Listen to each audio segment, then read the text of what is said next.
भाग 1 भूमिका और विमानों की उत्पत्ति। कल्पना कीजिए, हजारों वर्ष पहले एक समय था जब भारत की ऋषि परंपरा आकाश की ऊंचाइयों तक सोचने लगी थी, जहां गुरुकुलों में वेद, उपनिषद और विज्ञान का संगम होता था। उन्हीं में एक ऋषि हुए महर्षि भारद्वाज।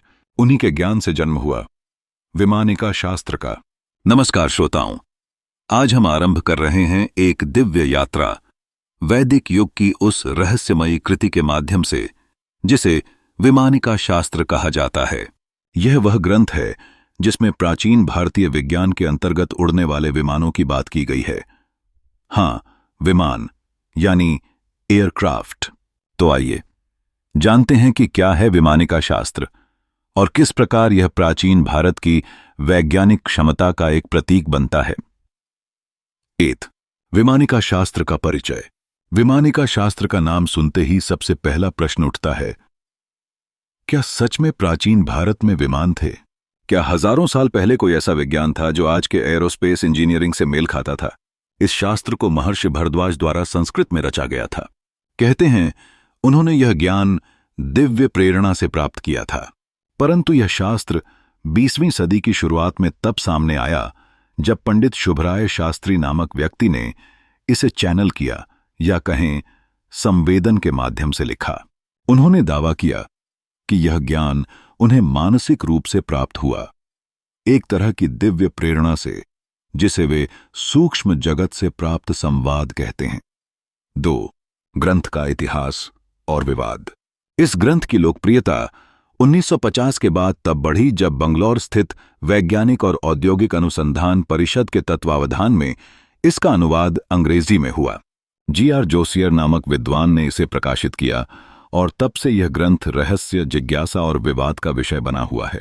कुछ वैज्ञानिक इसे पौराणिक कल्पना कहते हैं तो कुछ इसे भारत के खोए हुए विज्ञान की कड़ी मानते हैं। परंतु जो बात सबसे अद्भुत है वह है इस ग्रंथ की कल्पना शक्ति, तकनीकी शब्दावली और विमानों की परिकल्पना। 3 विमानों के उल्लेख। महाभारत और रामायण में विमान केवल विमानिका शास्त्र में ही नहीं, हमारे महाकाव्यों रामायण और महाभारत में भी वर्णित हैं। रामायण में रावण का पुष्पक विमान जो मन की गति से उड़ता था। महाभारत में अर्जुन और इंद्रदेव के दिव्य रथ जो आकाश मार्ग से चलते थे। इन उदाहरणों ने हमेशा यह प्रश्न खड़ा किया कि क्या हमारे पूर्वजों के पास कोई विशेष तकनीक थी? क्या विमानिका शास्त्र उसी परंपरा की एक कड़ी है? 4 विमानिका शास्त्र की संरचना। ग्रंथ में कुल 8 अध्याय हैं, जिन्हें अध्यायों के साथ साथ सूत्रों और श्लोकों में बांटा गया है।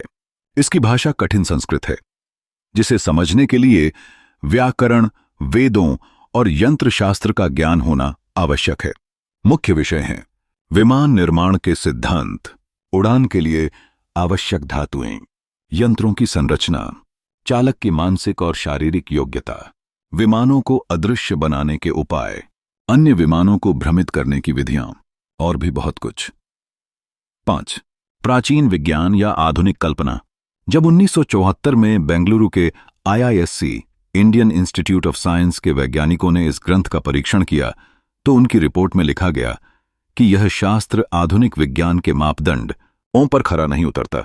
उनका कहना था यह विमानों की डिजाइन वायुगतिकीय, एरोडायनेमिक रूप से सक्षम नहीं है, यानी आज के तकनीकी नियमों से ये विमान उड़ नहीं सकते। लेकिन फिर भी एक बात निर्विवाद है, इस ग्रंथ में कल्पना की ऊंचाई, भाषा की गंभीरता और सांस्कृतिक विरासत का अद्भुत समावेश है। 6 क्या है इस ग्रंथ का उद्देश्य? कुछ विद्वानों का मानना है कि विमानिका शास्त्र पूरी तरह से तकनीकी ग्रंथ नहीं बल्कि एक आध्यात्मिक वैज्ञानिक दर्शन है। यह उन सिद्धांतों की बात करता है जो आज भी अनएक्सप्लेन्ड हैं, जैसे ऊर्जा का मानसिक नियंत्रण, गुरुत्वाकर्षण से मुक्ति, अदृश्यता और अंतरिक्ष में यात्रा। यह ग्रंथ शायद कोई हाउ टू मैनुअल नहीं है बल्कि पॉसिबिलिटी टेक्स्ट है। यह बताता है कि हमारे पूर्वज क्या क्या सोच सकते थे। 7 अगले भागों में क्या आएगा? श्रोताओं, ये तो था पहला भाग जिसमें हमने जाना कि विमानिका शास्त्र क्या है, इसका इतिहास, विवाद और महत्व। अगले भाग में हम गहराई से उतरेंगे विमान के प्रकारों, उनकी बनावट और तकनीकी पक्षों में। अगर आपको यह विषय रोचक लग रहा है तो अगले भाग का जरूर इंतजार करें। विमान कैसे बनाए जाते थे, कौन कौन से यंत्र उपयोग में आते थे, और क्या उन विमानों को अदृश्य किया जा सकता था? ये सभी प्रश्नों के उत्तर हम लाएंगे अगले अध्याय में।